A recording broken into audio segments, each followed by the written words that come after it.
Here is $7. It is everything I have. Please buy some food for your mom.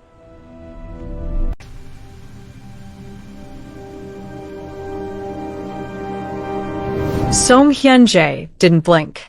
He stood perfectly still in the oppressive Seoul evening, the sky above a heavy canvas of gray and deep blue. The sun had already dipped below the horizon, leaving the city in that strange twilight where streetlights began to glow but daylight hadn't fully surrendered. The heat, however, refused to leave. It hung in the air like a thick fog, radiating up from the concrete in waves you could almost see. He wore a black dress shirt, sleeves rolled up to his forearms, revealing the intricate tattoos that crawled up his arms and disappeared beneath the fabric. More ink marked his neck, a warning to anyone who knew what those symbols meant. His hair was slicked back, dark and severe. He looked like a man who belonged to the shadows, and the shadows belonged to him. Behind him, his two bodyguards stood like sentinels. On his left, a tall black man in dark clothes and darker sunglasses, his arms crossed over his chest. On his right, Minji, a woman with cold eyes and a stance that promised violence to anyone foolish enough to approach. They were trained to intercept assassins and break bones without hesitation. But they weren't trained for this. They froze. Hyun-jae looked down. A small boy, Noah, stood before him in the dim evening light. He couldn't have been older than 7. His deep brown skin was covered in dust and streaks of dried sweat. His oversized, worn shirt hung off his fragile frame, soaked through with perspiration. He wasn't trembling with fear. He was trembling from dehydration, from heat exhaustion, from days without proper water or food. While the rest of the district crossed the street to avoid this silent dragon, this child was stepping into his shadow, pressing a fistful of crumpled, sweaty dollar bills toward him. For your mom? Hyun-jae's voice came out rough, like sandpaper. He hadn't been offered help since he was a child himself, and certainly never for his mother. Yes, sir, Noah whispered, his eyes glassy and unfocused as he looked up at the intimidating man. You should buy food for your mom. Make her happy. Hyun-jae stared at the money. $7 The boy's entire fortune. Why? The question came out harder than Hyun-jae intended. Noah swayed slightly on his feet. My mama, she's gone now. 2 months. But before she left, she told me. His small voice cracked. She said when you see someone who looks sad, you should help them take care of the people they love. You look very sad, mister. Your mom probably misses you. The words hit Hyun-jae like a physical blow. His mother had been dead for 20 years. He hadn't thought about her in a decade. But this child, this orphan who had just lost everything, was standing in brutal heat, offering his last $7 so that a stranger could feed his mother. That's when the boy's eyes rolled back. The evening heat sat on Seoul like a heavy blanket. The sun had set, leaving the sky a deep gray blue, but the concrete still burned. The air was thick and hard to breathe. Hyun-jae stood outside his black Mercedes, waiting. His black shirt was perfectly pressed despite the heat, sleeves rolled to reveal tattooed forearms. His bodyguards sweated in their dark clothes, but he didn't. He never showed weakness. He was meeting a man who owed him money. The meeting was supposed to happen in an air-conditioned office, but Hyun-jae changed it. He wanted the debtor to feel uncomfortable. He wanted him to sweat. The heat was a weapon, and Hyun-jae knew how to use every weapon. His neck tattoo crawled up from his collar. People walked past quickly, eyes down. They knew who he was. They knew to stay away. The Gangnam district respected power, and Hyun-jae had plenty of it. He checked his watch. The debtor was late. Through the evening haze, Hyun-jae saw something small moving toward him. The streetlights were just beginning to flicker on. Long shadows stretched across the sidewalk. At first, the figure looked like just another shadow, but it kept coming closer.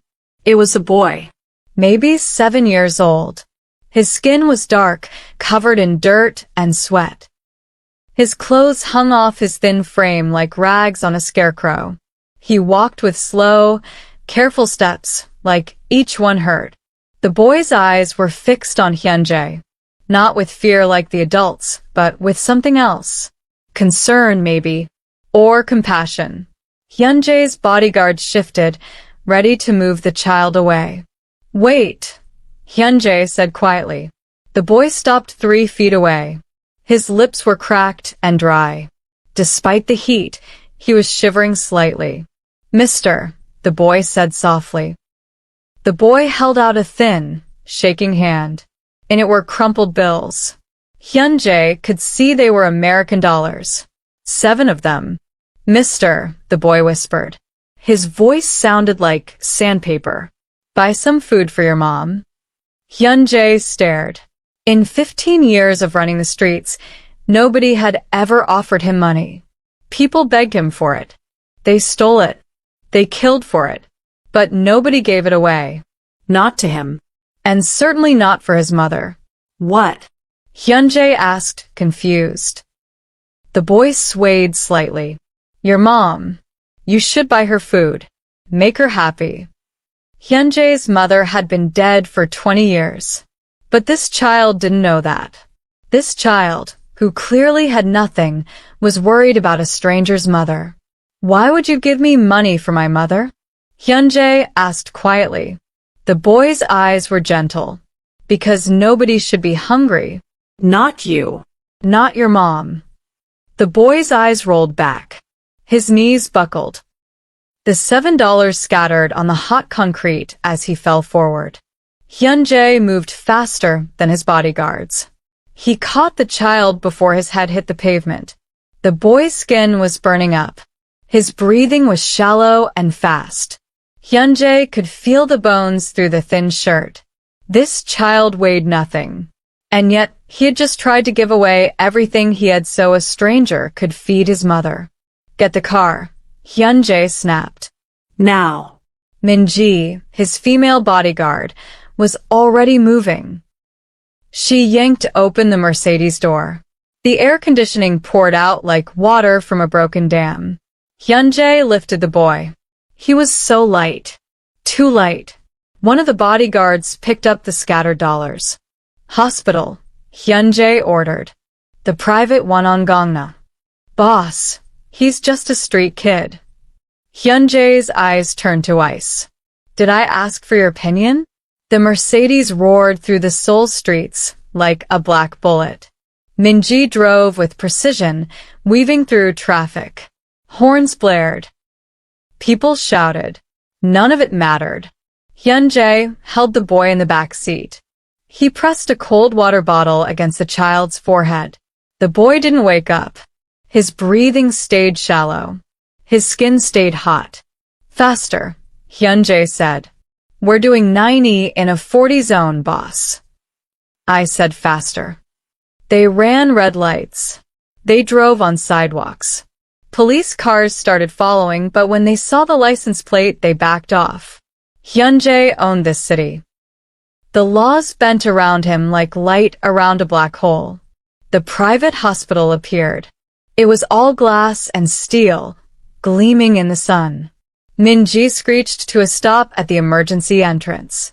Hyunjae didn't wait for the bodyguards. He carried the boy himself. The hospital room was cold. Not just cool, but Arctic. Hyunjae had demanded it. The boy lay in a bed too big for his small body. Clear tubes ran from his arms to bags of fluid hanging beside him.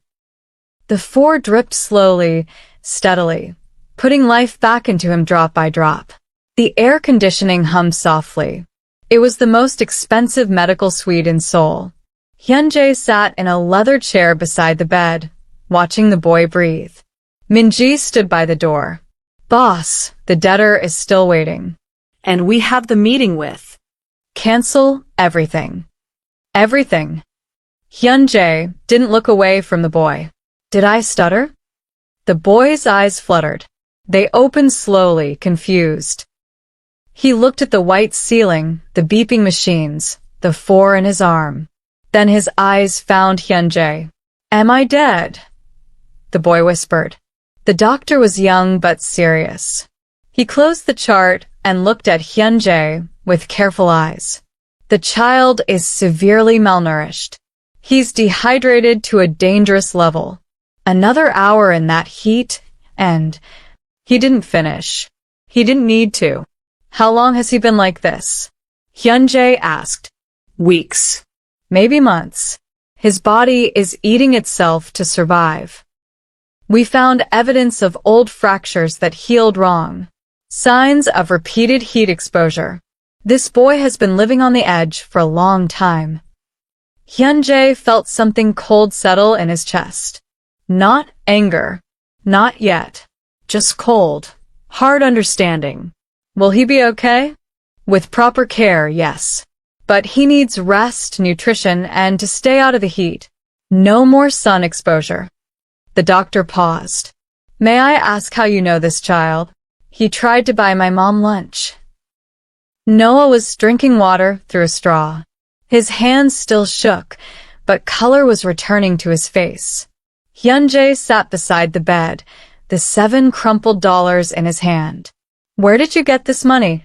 Hyunjae asked gently. Noah looked down. I saved it. Saved it how? The man gives me $10 a day if I beg for 8 hours. I give him 9 back. I keep 1. But I didn't drink water because water costs money. So I saved $7 in 7 days. Hyunjae felt his jaw tighten. You didn't drink water? In that heat? Noah nodded. I wanted to help someone who looked sad. But why did you tell me to buy food for my mother? Noah's eyes got watery. My mom died 2 months ago.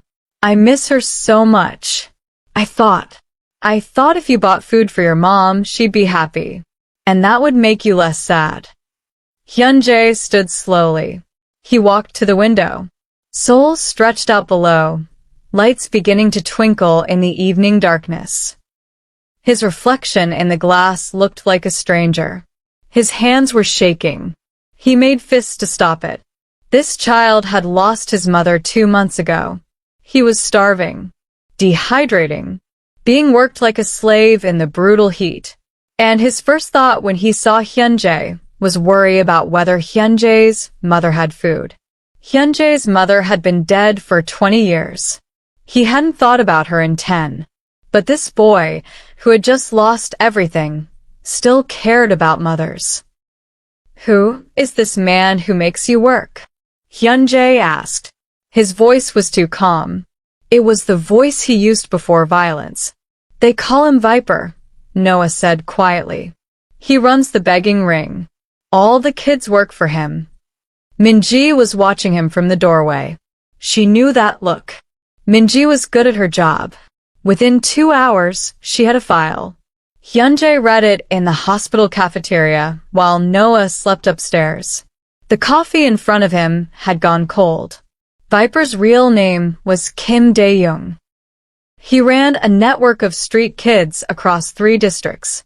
They begged, they pickpocket, they did whatever made money. The kids got nothing. Viper got rich. We found his operation center, Minji said. She pulled out photos. Myeongdong Station. He has kids stationed at every major corner. In this heat. Every day. All day. No breaks. No water unless they pay for it themselves. Hyunjae looked at the photos. Small children. Thin arms. Sunburned faces. All of them looking at the ground, hands out, begging strangers for coins while Viper took everything. How many kids? At least 30. 30 children burning in the sun while a man grew fat on their suffering. The Myeongdong corner was still sweltering even as evening approached. The concrete held the day's heat like a stone oven. Hyunjae stood in the shade of a building, watching. He wore sunglasses and a different jacket. Nobody recognized him. A small girl stood where Noah had probably stood. She couldn't have been more than 6. Her sign said, "Please help." Hungry. But her eyes were empty. She didn't even look at the people passing by. Sweat ran down her face. Every few minutes, a man in a dirty tank top would walk past. He would count the money in her cup. If it wasn't enough, he would lean down and whisper something. The girl would flinch. Hyunjae watched for an hour. The heat didn't fade even as the sun set. The man came back 3 times. The 3rd time, he grabbed the girl's arm hard. She bit her lip to keep from crying out. That was enough. Hyunjae stepped out of the shade. The man in the tank top wasn't alone. 3 others sat nearby, watching different corners where different kids begged. They wore the same clothes, the same dead expressions. They all had phones, checking in with someone. Hyunjae approached the first enforcer. The man looked up, annoyed. "Move along, Grandpa." Hyunjae smiled. It wasn't a nice smile. "I'm looking for Viper." The enforcer stood. He was big, but soft. Too much time sitting in the shade while kids burned. Viper don't meet random people. Get lost. Tell him Hyunjae wants to talk. The name hit like a punch.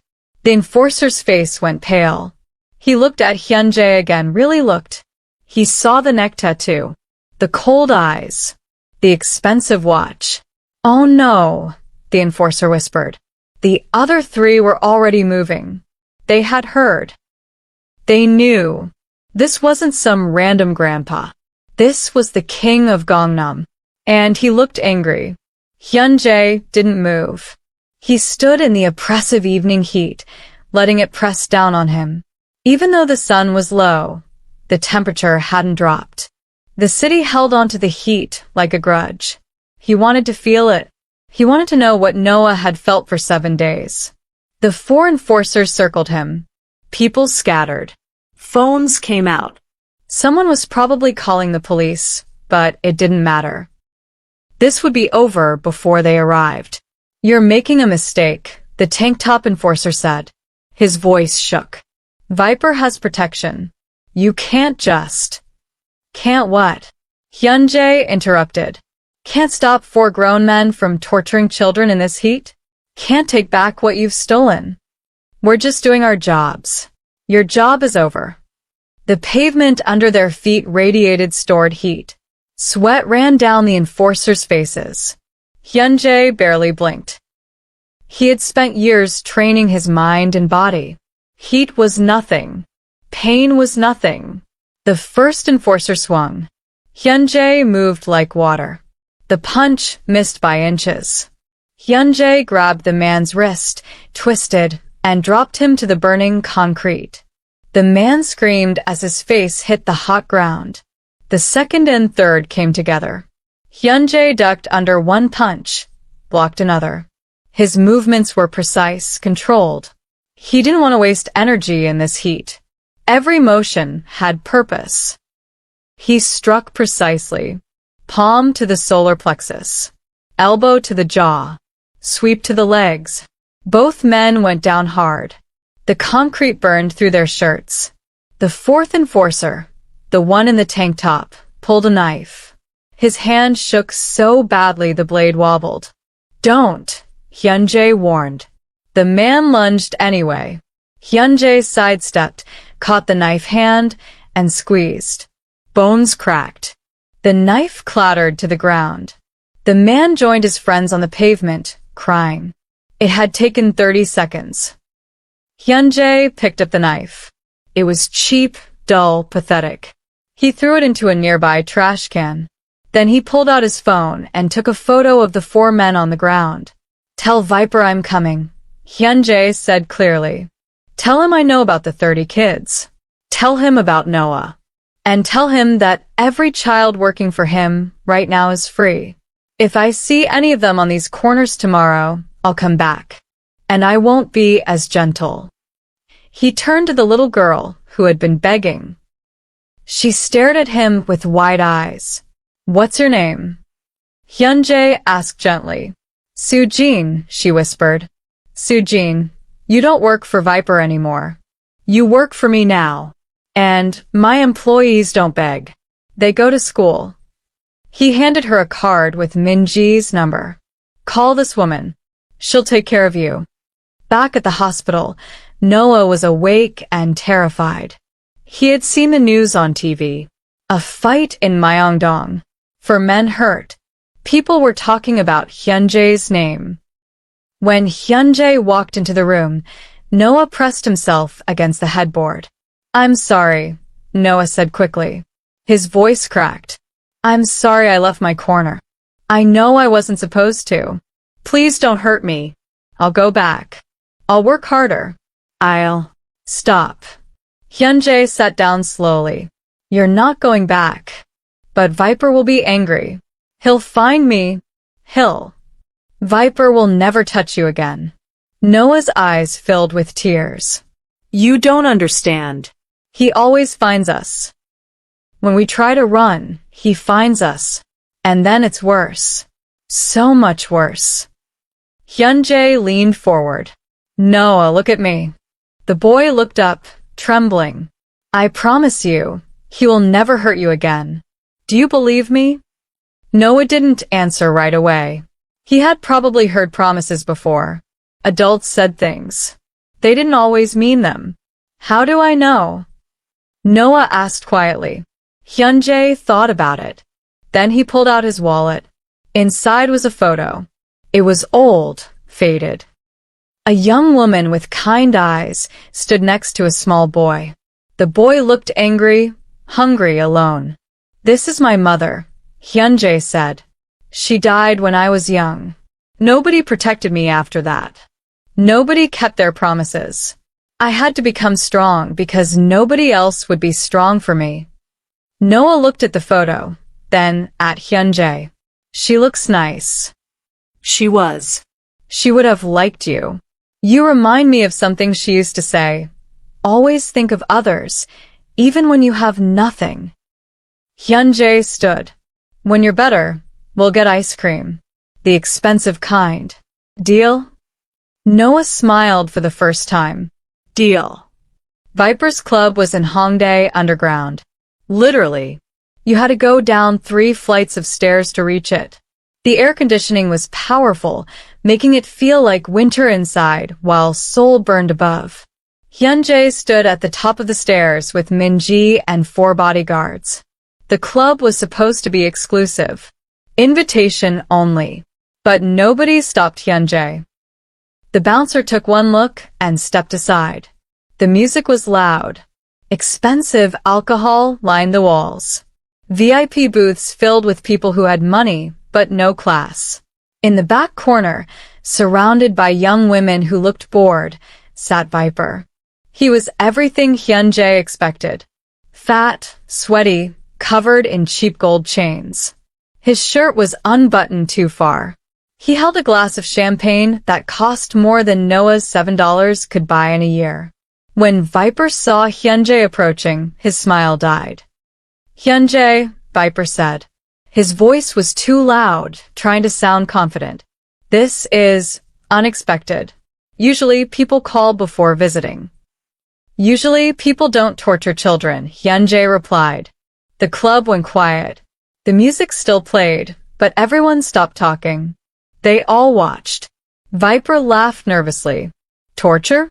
I give those kids jobs. I feed them. Without me, they'd starve.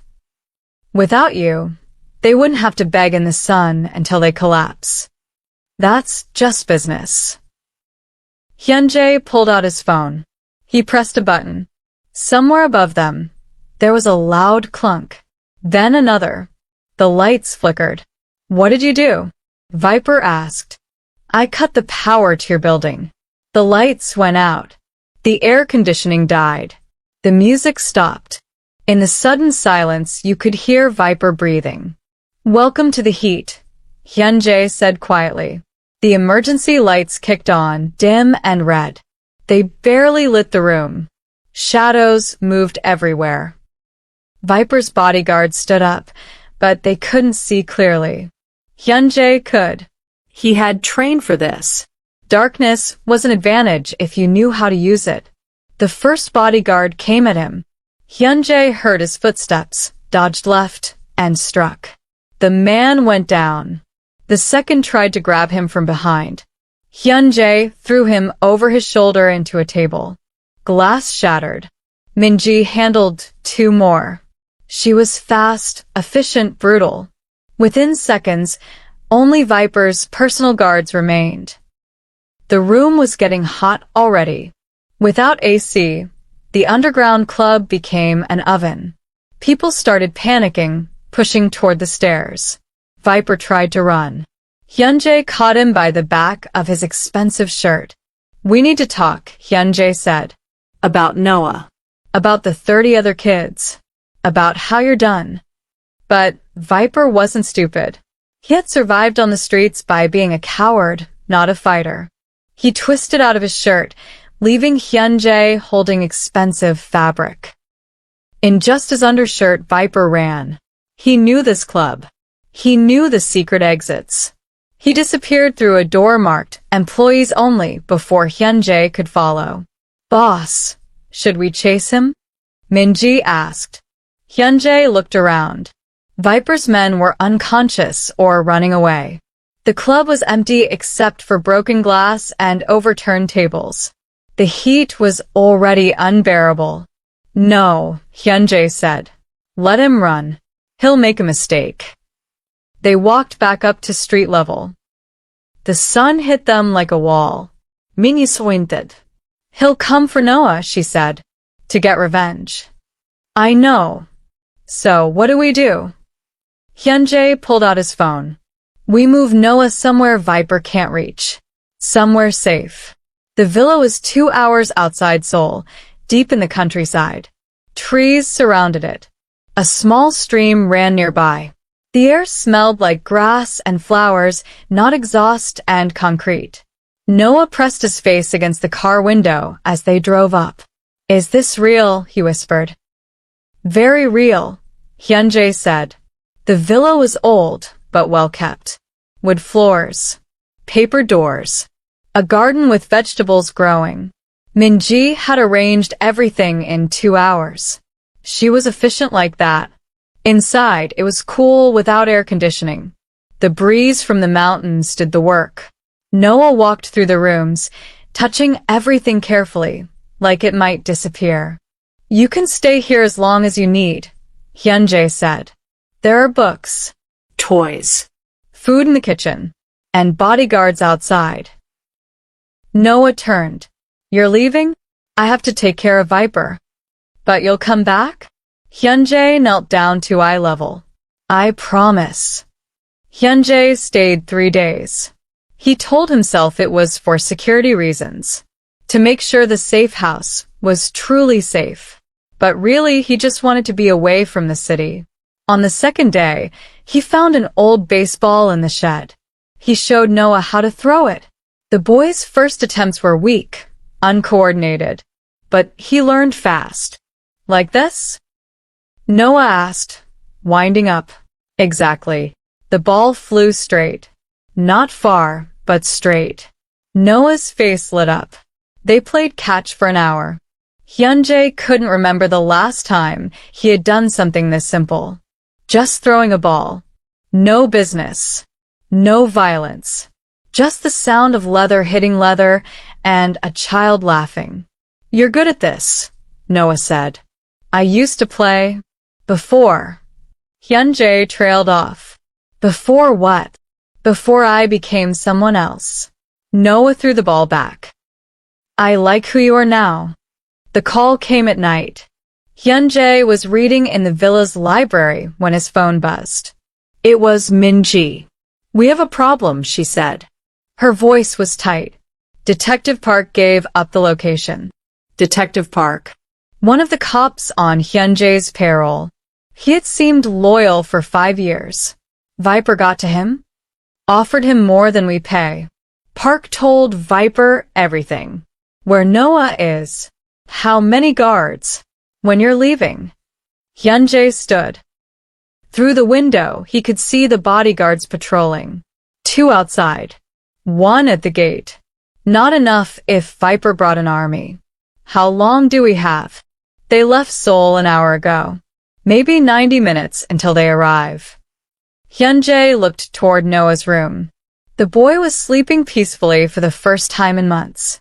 Wake everyone, Hyunjae said. Prepare for a fight. They came when the heat was at its worst. The middle of the afternoon. 5 cars. 20 men. Viper sat in the middle car, watching through tinted windows. Hyunjae stood in front of the villa alone. He had sent the bodyguards to protect Noah inside. This needed to end now, cleanly, without Noah seeing more violence. The cars stopped 50 feet away. Doors opened. Men stepped out. They had bats, chains, knives. Viper's cheap army. Viper himself finally emerged. He had a gun. You should have let me keep my business, Viper shouted across the distance. Now I'm going to take everything from you. Starting with that kid. You'll have to go through me. That's the plan. Viper raised the gun. The afternoon light glinted off the barrel. Hyunjae didn't move. Last chance, Viper said. Walk away. Let me have the boy. Or die. Hyunjae smiled coldly. I choose option 3. Hyunjae had fought in many places. Dark alleys. Rainy streets. Underground clubs. But never in full daylight, in the open, with nowhere to hide. The heat was incredible. It made everything slower, harder. Breathing took effort. Moving took will. But Hyunjae had something Viper's men didn't. Purpose. The first 5 rushed him together. Hyunjae moved through them like a dancer. Block. Strike. Dodge. Sweep. Each movement was precise, minimal. No wasted energy in this heat. Men fell. The grass became a battlefield. Hyunjae's black shirt stuck to his back with sweat. He rolled up his sleeves higher, revealing more of the tattoos on his forearms. But he didn't stop. Viper fired the gun. The bullet missed. He fired again. Closer this time. Hyunjae felt it pass his ear. Stand still. Viper screamed. Hyunjae grabbed the nearest attacker and threw him at Viper. The man crashed into Viper, and the gun went flying into the grass. Now it was just Hyunjae and Viper.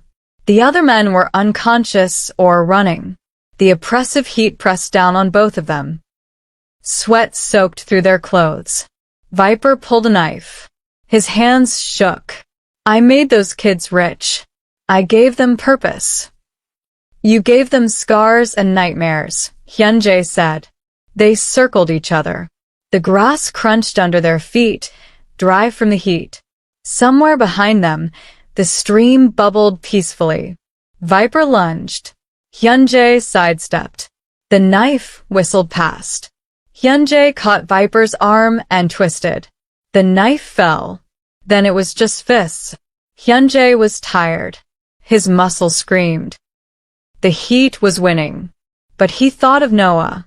Of the $7. Of a child who went without water for a week because he was worried about whether a stranger's mother had food. He found strength he didn't know he had. 1 punch. 2. 3. Viper dropped to his knees, then fell forward into the grass. Hyunjae stood over Viper's unconscious body, breathing hard. He could barely stand. The world tilted. The heat was overwhelming, oppressive, crushing.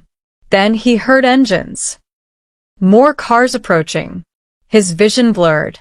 Was this more enemies? But it was Minji.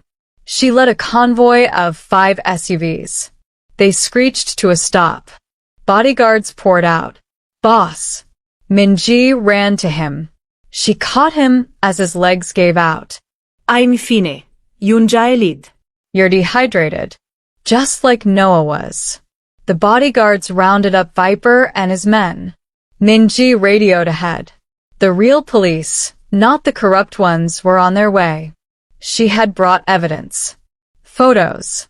Testimony from rescued kids. Financial records of Viper's operation. It's over, Minji said. You got him. Hyunjae looked at the villa. Noah stood in the window, watching. Safe. Protected. Free. Yeah, Hyunjae whispered. It's over. The news called it the Myeongdong miracle. 30 children freed from a begging ring. The leader arrested. Evidence of corruption exposing 3 police officers and 2 city officials. Hyunjae watched the news from a hospital bed. His own this time. Severe dehydration. Heat exhaustion. The doctor said he had pushed his body too far. Worth it, Hyunjae muttered. Minji brought updates. Viper was in custody. The children were in temporary housing, getting medical care. Sujin and 5 others had already been placed with foster families. What about Noah? Hyunjae asked. Minis Miled. The social worker tried to place him. He refused to go anywhere unless he could stay with you. That's impossible. I'm not exactly father material. The judge disagrees. Given your role in his rescue and your considerable resources, they're willing to approve temporary guardianship. If you want it.